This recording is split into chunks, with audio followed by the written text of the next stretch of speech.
ನಾನು ನಮ್ಮ ಡಿ.ಕೆ. ಶಿವಕುಮಾರ್ ಅವರು ಪಕ್ಷದ ಅಧ್ಯಕ್ಷರಾಗಿ ಚುನಾವಣೆ ಹೋಗುವಂತಹ ಸಂದರ್ಭದಲ್ಲಿ ಪ್ರಣಾಳಿಕೆಯನ್ನು ತಯಾರು ಮಾಡಬೇಕು ಅನ್ನುವ ಜವಾಬ್ದಾರಿಯನ್ನು ನನಗೆ ಕೊಟ್ಟರು. ಪ್ರಣಾಳಿಕಾ ಸಮಿತಿಯ ಅಧ್ಯಕ್ಷರನ್ನಾಗಿ ನನ್ನನ್ನು ಮಾಡಿದರು.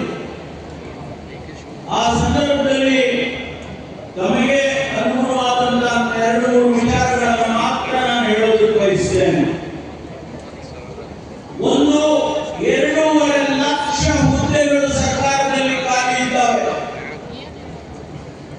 5 ವರ್ಷದಲ್ಲಿ ಆ 2.5 ಲಕ್ಷ ಹುದ್ದೆಗಳನ್ನು ತುಂಬುತ್ತೇವೆ ಅಂತೇಳಿ ಆ ಪ್ರಣಾಳಿಕೆಯಲ್ಲಿ ನಾನೇ ಬರೆದಿದ್ದೇನೆ. ಇವತ್ತು ಮಾನ್ಯ ಮುಖ್ಯಮಂತ್ರಿಗಳು ಪ್ರಕಟಣೆಯನ್ನು ಮಾಡಿದ್ದಾರೆ.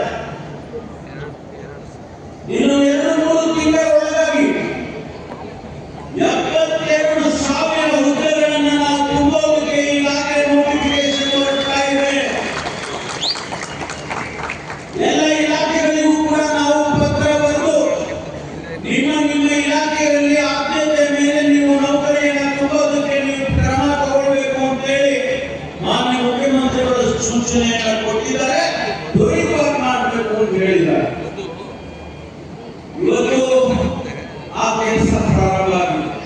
ಸ್ವಲ್ಪ ವಿಳಂಬ ಆಯಿತು. ತಮಗೆಲ್ಲರಿಗೂ ಗೊತ್ತಿದೆ, ಸುಪ್ರೀಂ ಕೋರ್ಟಿನ ಆದೇಶದ ಮೇಲೆ ಇಂಟರ್ನಲ್ ರಿಸರ್ವೇಶನ್ ಕೊಡಬೇಕು ಅಂತ ಹೇಳಿ ಆದೇಶ ಮಾಡಿದಾಗ ಅನೇಕ ತೊಂದರೆಗಳಿದ್ರೂ ಕೂಡ, ಗೊಂದಲಗಳಿದ್ರೂ ಕೂಡ ಅದನ್ನು ಬಗೆಹರಿಸಿ ಇವತ್ತು ನಾವು ಮುಂದಕ್ಕೆ ಹೋಗ್ತಾ ಇದ್ದೀವಿ. ಅದಕ್ಕಾಗಿ ವಿಳಂಬ ಆಗಿದೆ ಅನ್ನೋದನ್ನು ತಮ್ಮ ಗಮನಕ್ಕೆ ತರ್ತೇನೆ. ಸ್ನೇಹಿತರೆ, ಬಹಳ ವಿಚಾರಗಳನ್ನು ಪ್ರಸ್ತಾಪ ಮಾಡಿದ್ದಾರೆ ನಮ್ಮ ಅಧ್ಯಕ್ಷರು ಷಡಕ್ಷರಿಗಳು.